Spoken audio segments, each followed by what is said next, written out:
Okay, so feels like someone's talking, man. Okay, fine. So creativity is not structured. Now you have songs. A song is a structured format. If you listen to a song 5 minutes and then I'll give you just a tune, you can continue that. Partly because in a way that song is structured. But how that song is arrived upon is not the structured process. Okay? Yes, you write the lyrics, you write the beats, and then you arrive at the song. But the process in your head, mentally, that cloud, is not the structured thing. Numbers is a bit more structured. What about words? Alphabets are not structured at all. They are less structured than numbers. But when turned to words, they become very structured. I give you the first three letters or first three alphabets of a word, and you can help me continue the rest. Okay? Now, this presentation was kind of hard to prepare because I'm quite well aware that over recent times I've become a creative person, or I'm a creative mind. Something that I've never heard about, a label that was never given to me for the first 23 years of my life. I was in the science stream, and then I did law, none of which I think propelled or promoted my creativity. But the more and more I become creative, certain characteristics become more apparent. Such as this presentation was hard to come about because I wanted it to be structured. And I had difficulty in getting that. Okay, when I have to write articles on my columns, that becomes difficult because there's no structure. Now, I run a company today called Wago. I'm not supposed to plug that, right? But it's an ideas consultancy, and we sell ideas. But really, I'm just a creative head. There's no way I could have run the company if I didn't have someone to back me up for finance, something that's quite structured, someone to back me up in managing the people. I can't do that. So I've come to realize that the more and more I become inclined in a certain area, the less inclined or the less able I can be when it comes to some parts, unless you're Superman. Now, every morning when you wake up, you put on a shirt. When you put on a shirt, do you do your buttons top down or bottom top? Top down. I do it everywhere. I can't, no matter how, whether I'm in a hurry or I'm not in a hurry, I'll always go second top, fourth, fifth, first, third, or the other way around. It's never a consistent move that I do. On some level, I wish I could be consistent. I have that vision that I like to be consistent, but I'm not. But that's an example of how it is. But, you know, when you look at it that way, does that necessarily mean I'm creative or I'm just a messy, unorganized person? Then the question leads to, if a person is messy or unorganized, is he necessarily creative? Or is he just messy? Reminds me of my aunt's cooking. But, so does that mean if someone is organized, as, I don't know, okay, you guys are working, but you go to an accounting department of a company that's super organized, you go to some areas of a company that's super organized, does that mean that the person is not creative? Now, okay, so the question then is creativity exclusive? If you watch Good Will Hunting, at one point they discussed about this guy called Ramanujan, who was given a book on basic mathematical theory, and based on that, he expounded and founded more and more mathematical theories. So to some extent, based on that, I believe that creativity sometimes needs an enabler. Okay? If you think about it, if Van Gogh was raised in a town where he could not even find a canvas and some paint, would his creativity ever been shown? But that's his form of creativity. He does it through painting. Is everyone good at painting? We don't know. But does that mean that's the only form of creativity there is when you relate to art? So how do you enable the rest? Now, when I woke up this morning, I had breakfast. I assume some of you did. I brushed my teeth. I hope some of you did. I ate. I left the house and I came here. Put on my clothes, of course. So in that sense, I just want to point out that we're not too far apart. You and me. When people say we're wired differently, when people say this person is a creative person, is wired differently, I have difficulty in taking that lock stop. Sure, we have our inclinations, but we're not that far apart. Okay? Now, okay, I'm going to skip this part first. So are we then really wired differently?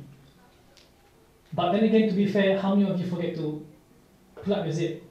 So you know, if you do your buttons that way, you're going to forget your zip sometimes. I think mine is safe.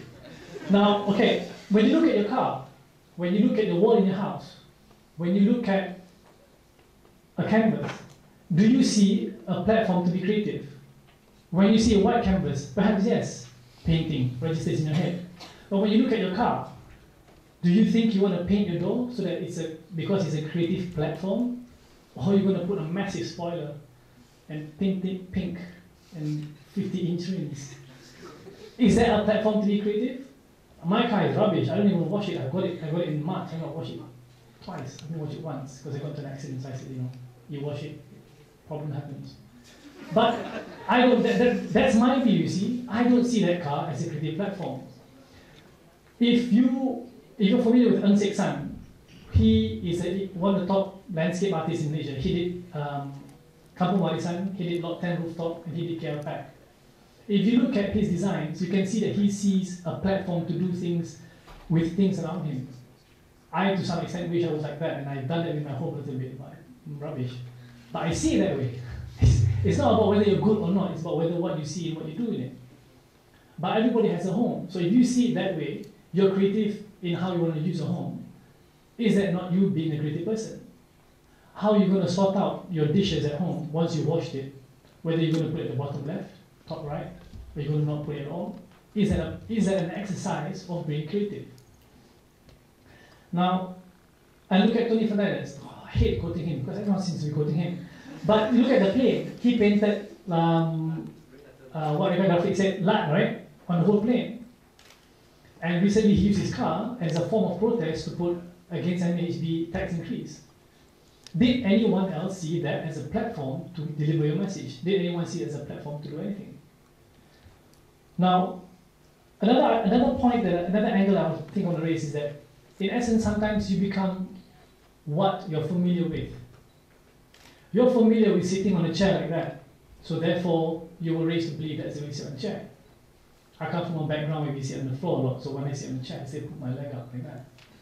People say it's lacking manners, but if you look at a cat, when a cat walks past a staircase and you go around the railing, right? But the cat, he skips the full round and he jumps up at the second step through underneath the railing. And if you look at how a child behaves in a similar manner.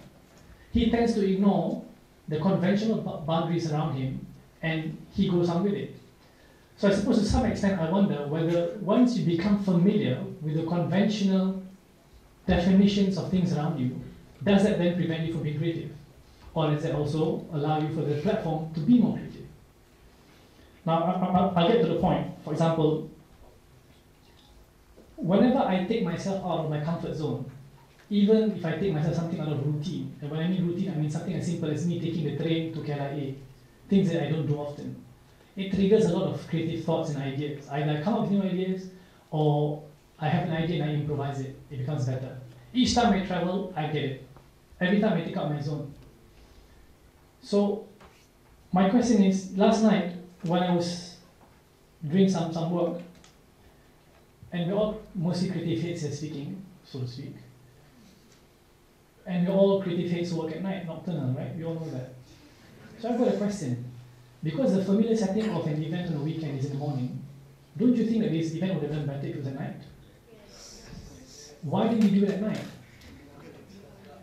Was there a single definition that said we had to do it in the morning, in the method that we did it? We didn't, because we've accepted that that's the familiar way to do it. And that's another simple example of how you want to exercise your creativity. That's how I see it. Maybe it's a problem with me acknowledging rules and boundaries, I don't know. But it's still you exercising it, and that's the point. What if I told you now that we could arrange the chairs in this room in any way you wanted? Why is the aisle over there? Have you given thought? Why is it upwards and not just flat and raise the stage up? We didn't have to build a whole amphitheater this way. So think about it now. If I were to tell you you can arrange the chairs in this room in any way you wanted to, how would you do it? Suddenly you find yourself asking, okay, I could do this here, I could put it this way, I might not put the chairs on the wall at the back. Isn't that, to some extent, you might argue solution thinking, but isn't that also creative thinking? So if you can think that, if you can come up with your own solution, no matter how dead boring it looks like, isn't that you practicing your creativity? If I ask you that you could change the seating arrangement at the wedding that you normally go to, wedding, round tables, chairs around it, if you could change it, what would you do it? Will you do it otherwise? So, oh, there we go.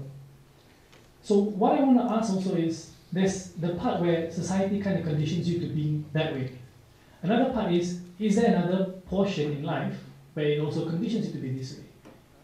And where does it condition you to be that way? And also at the same time, can that same thing enable you? School, university, working place. What is it that we're going to need in order to enable people in this angle? Training, guidance. When I look at school, because looking at the theme, Nurturing University's Creative Minds, if you think about it, you've always got the creative inclined people in school and the non-creative inclined people in school. And in high school, you have extracurricular activities, right? You had scouts, you had PBSM, Red Crescent.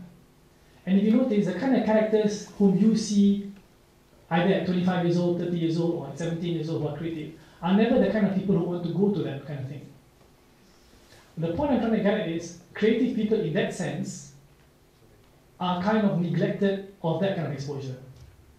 The things that you learn as a scout or as a Red Crescent person, how much more are you picking up from learning in the classroom? If you tell me, yes, you learn more things in the class, more things in extracurricular activities and more things in the classroom, should we then reduce the kind of things you learn in the classroom so to have a more balanced approach? Because now everyone in life has a holistic set of skills. Some of you are creative, some of you are more organized, some of you are less organized, some of you are more creative, less scientific, more scientific. If you look at it this way, a creative person in the school is always neglected of the structured environment that he's allowed to nurture. My point is, if I'm a creative person, I would want to go to Boy Scouts because I look like a, you know. So I might not be in a top classroom of full science kids. I might be in my school. The arts class had only 18 people. During SPM trial, only 8 people turned up and 4 left. So if creative people are continuously allowed and provided this kind of guidance and training, what will that then do to the general creative standards of everyone else? Because if creative people can inspire less creative people to be more creative, if scientific people can inspire less scientific people to be creative, and you only nurture one group, which is the science guys, what will then that do to everything around us? Isn't the design on the chair that you sit on an example of creativity? Now that's on one platform. And I want to give you an example in terms of classroom. Fortunately, I went to a school that had a music club. So not every Tom, Dick and Harry had to go to the whole standard training that almost every other school had to go to. And in that music club, today, Bukit Bintang Boys School, by the way, have produced a number of people who are now in the art scene and in the music scene. I could give you a bunch of names. 5 of them are at least active in the anugerah industry in Malaysia music scene, in that context, in the arts. And I don't think that they would be there today, partly, if it wasn't for the platform that was given to them when they were in high school. Okay? Now, the question comes, what did art create? And also I want to talk about ownership.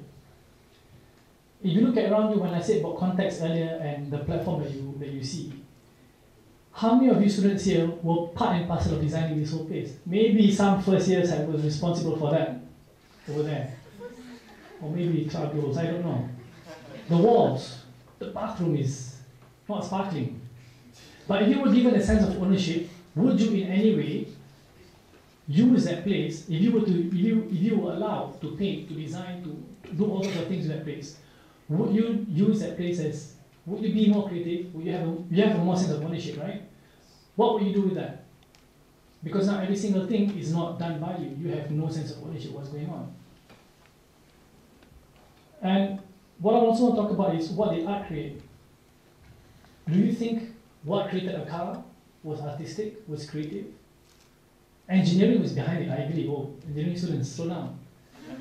But wasn't it creative to think about the creation of a car, of a wheel, of the aerofoil? Aerofoil is the thing that lifts a plane. I might not go to engineering school, but I know. The creation of something like Facebook.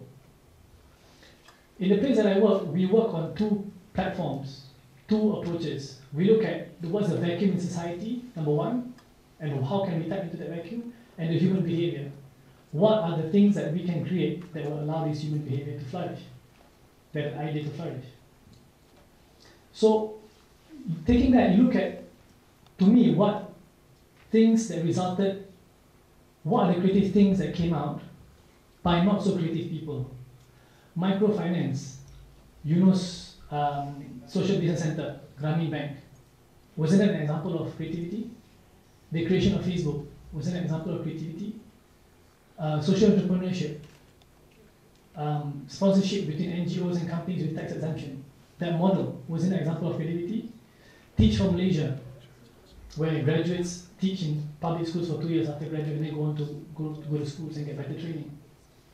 So in essence, what I do today is, through Random Alphabets, the arts group, is that we organize participatory art projects with the premise of bringing people together. But when we do that, we don't spell it out like Oprah Winfrey saying, hey, we're doing this, you should come because it's good. Nothing of that sort.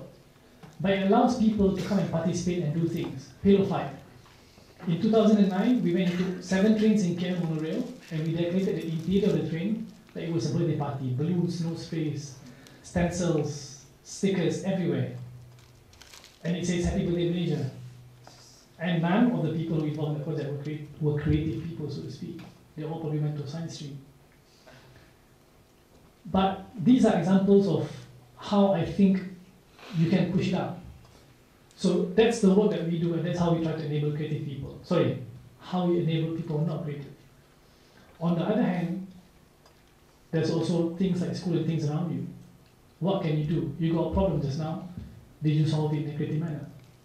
Are we done? Okay. Another 1 minute. Okay. Sure.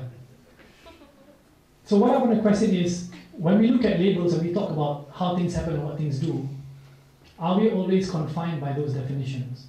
I used to be part of a debate club very briefly because I didn't like the people in there. But it was always content about definitions. Do we get confined by these definitions? And as a result, what is the impact of that? So, I hate to talk, okay, but the point is, if you begin to realize that creative platforms is not exclusive to things like paintings and museums and art galleries, you begin to exercise your creativity. Now, we are all creative in some sense, but if you don't exercise it, no great ideas can be achieved. And the attitude, in essence, behind creativity that I would argue against science is that creativity gives you the attitude of optimism that you can achieve bigger things for people.